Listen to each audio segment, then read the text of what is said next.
Hey guys, Putt here, bringing you the last match from week number 1. This one was between myself and Reagan.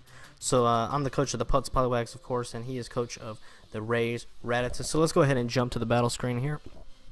Alright, so his team is on the bottom side. He's got the Vikavolt, the Doughblade, the Meloetta, the Noivern, the Marowak, and the Florges. And on the top side, I've got the Kecleon, Kadabra, Charizard, Regirock, Crabominable, and Slurpuff.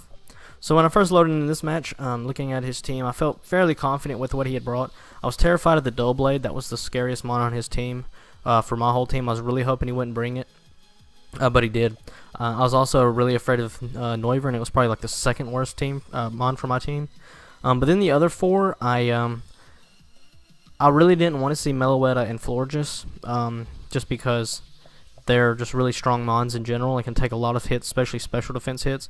And if you notice my team, I've got two pretty important special attackers in Charizard and Kadabra. Those two can wall me fairly well. So I was worried about those two. I didn't expect the Vikavolt at all, honestly, but I wasn't too afraid with that. I was fine with the Vikavolt. As far as the Marowak, I thought he might bring it, just to kind of do like a Suicide Rock lead or something, since I have Charizard on my roster. But he didn't. But he didn't do that. But we'll see how that plays out. But yeah. And then on my team, I was bringing Charizard because he didn't have a lot of great switch-ins to Charizard. That's the main reason. And when I seen this team, I felt really good about my Crabominable. I felt fine because I was like, Crabominable actually can do some serious work. Against this team under the webs. So let's go ahead and start this one. So he does lead the Marowak as I lead the Slurpuff. And I also noticed that he doesn't have his Defogger in Golbat. So I know if I get webs up, I got him up for good. And so he goes for the Bone Meringue. It does really nothing, and I get my webs up. I don't think he's carrying Thick Club. If you give Marowak the Thick Club, it doubles its attack stat. So like what I like to do when I run Marowak is to make him really bulky, and then just give him a Thick Club and don't even worry about his attack, because the Thick Club will take care of it. So you end up with a really bulky mon that also can do a lot of damage. So that's why I like to give Marowak the Thick Club. But I don't think he's carrying it because that didn't do hardly enough damage. So then he makes a nice switch here into his Doughblade as I go for a Toxic. So here I'm thinking, okay, my Slurpuff's going to go down to an Iron Head here. I just want to get a Flamethrower off because chip damage is really important. So I will outspeed him, of course. So I'm thinking, okay, I just want to get a Flamethrower and get some nice chip damage onto him.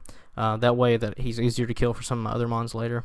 But he actually goes for a Shadow Sneak, which pops my Citrus, and so now I'm in a really good spot. And then I get a crit on this Flamethrower here, and so I'm trying to think just for a second. So that's really huge for me because now I got that damage down. But I'm thinking, well, he switches out. So I was thinking, okay, I'm just gonna click Flamethrower again, and I won't be able to kill it because the crit only did 52%. So I'm not going to be able to kill it on this turn, but I'll at least drop him really low, and then he'll kill me with an Iron Head. But instead he switches again into his Marowak, and then I do a little bit, but then I get a burn, so now this Marowak can't really touch me offensively. So then I just start firing off Dazzling Gleams, trying to wear this thing down as best I can. And here I think I'll go for the Flamethrower in case he switched, because I knew it would KO Marowak. And he does switch into Doughblade. So I do get a Flamethrower off on it in 37%. So now, and then his Doughblade gets burned too. So now Doughblade's no threat to my team at all. Not even my Slurpuff. And so then my Slurpuff does just finish it off. So Slurpuff shouldn't win the 1v1 against Doughblade, but he does. If he just went for an Iron Head on that first turn instead of a Shadow Sneak, he still would have lost 50% of his health, but my Slurpuff would have been dead. So now it comes to Florges, and I'm fine with this because that means I get a Toxic off on it. And so then I just want Slurpuff to go down at this point. I'm just starting to fire off Dazzling Gleams. And I'm just going to let him go down because he's low and he's done more than his job. Or, I mean, Flamethrowers because it's not resisted. And my Slurpuff finally does go down. But Slurpuff got up the webs. It 1v1, or not, well, essentially 1v1 the Doughblade. And also brought the Marowak down to 20%. And it's also burned. And also got a Toxic on the Florges. So really, it did more than I could ever ask for it to do. To get webs up, take out the biggest threat on the opponent's team. Poison the biggest defensive threat on my opponent's team, and also almost kill one of his other mons. It put in some serious work. So my hats off to Slurpuff, did its job. So then I'm just going to Regirock here because I don't really know what else to do. But I knew that my Regirock would either force out Florges or I can easily just kill it later. So he does switch into Marowak, so I use that opportunity to get my rocks up. And so I go for the, he goes for the bone ring here, even though it's super effective, it is nothing because of how bulky Regirock is. And I go for the Sunny Day here. And so I was really hoping that he'd go for another bone ring. So I go ahead and switch into Charizard, predicting it, because I get a free switch in. And he does go for it. I was really afraid that he would predict my Charizard switch in, since I just had set Sunny Day. And like, if you look at my team, nobody else abuses Sunny Day except for Charizard. So I was afraid that he would predict it and go for like a Rock Slide and just OHKO my Charizard, and then I would be in a really, really bad spot. But he does go for the bone ring, so I'm sitting pretty. So then I just Flamethrower, kill the Marowak. It was only 1%, so it didn't really matter. I should have gone for Fire Blast. Looking back, I'll show you in a second. So here I go for another Flamethrower. I'm Scarfed, by the way, so I'm locked in. That's why I outspeed Noivern. And then he misses his Hurricane, which is huge because that definitely would have killed me. And so then I'm able to outspeed and kill the Noivern on this next turn. The reason I said I needed to go for Fire Blast is because I would have actually one-shot this Noivern with a Fire Blast, whereas if... Because, like, okay, my Flamethrower didn't do enough, and then his Hurricane missed. If his Hurricane doesn't miss, his Noivern's still alive. But if I go for Fire Blast, I just have to hit it. Of course it can miss too, but if I do hit my Fire Blast, I one-shot Noivern there. So I actually got really lucky there, so... Charizard's still alive. Then out comes the Meloetta, which this thing has huge special defense. So then I have to go for another Flamethrower. And this is it again. If I go for Fire Blast, I can actually one-shot it there. Probably. I don't know. It might have been able to take a Fire Blast, but it would have been super low if it would have. Probably not, actually. And then it is able to kill me after Solar Power. After the Slash Shock and Solar Power damage. But if I had gone for Fire Blast, I'd actually still be alive. And actually probably would have just... Yeah, I could have just finished off the game with Charizard. If I had gone for Fire Blast. And I would have had to hit him off, of course. But if I would have just won the game with Charizard there. So then he goes into Vikavolt as I fake out. And Kecleon is just wearing him down pretty easy with his stab move. So I do go for the Sucker Punch. And it turns me into a Dark type because Kecleon has Protean. Like Greninja.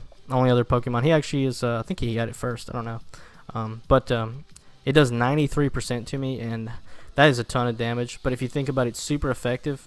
Coming from a 145 base special attack Pokemon, and it's a stab.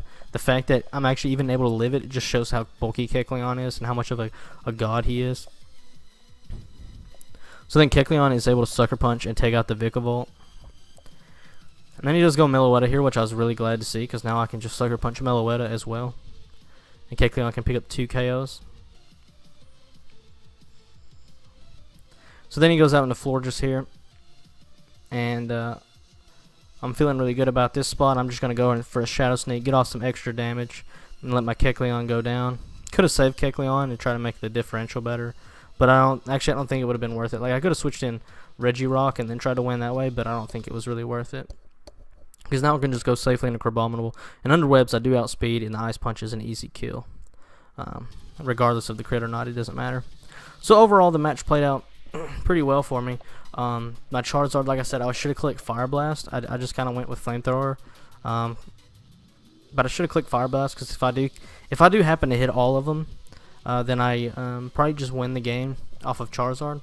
However, you know, hindsight's always 20/20. If I did click, let's say I did click Fire Blast and then I happened to miss the Noivern or something, and then or happened to miss something, then I could actually been in a worse spot. Whereas if Flamethrower's, I guess, more of the safe bet. But if Noivern hits his Hurricane, then Fire Blast is obviously the better play. So it was kind of hit or miss, I guess.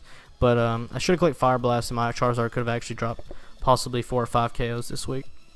But he did pick up 2, regardless. And Kecleon also came through with 2, which I didn't expect.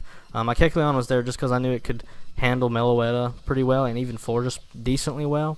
Just because of his special defense. So that was kind of what the plan was with Kecleon, but he did pretty good. And then my Crabominable wouldn't get to shine like I wanted it to. I knew it matched up pretty well against what he had brought, but then it didn't get to show off its stuff. But overall, it was a great game. My Slurpuff really carried the front end of the match, and then the rest of my team just kind of finished what Slurpuff had started. So overall, it was good.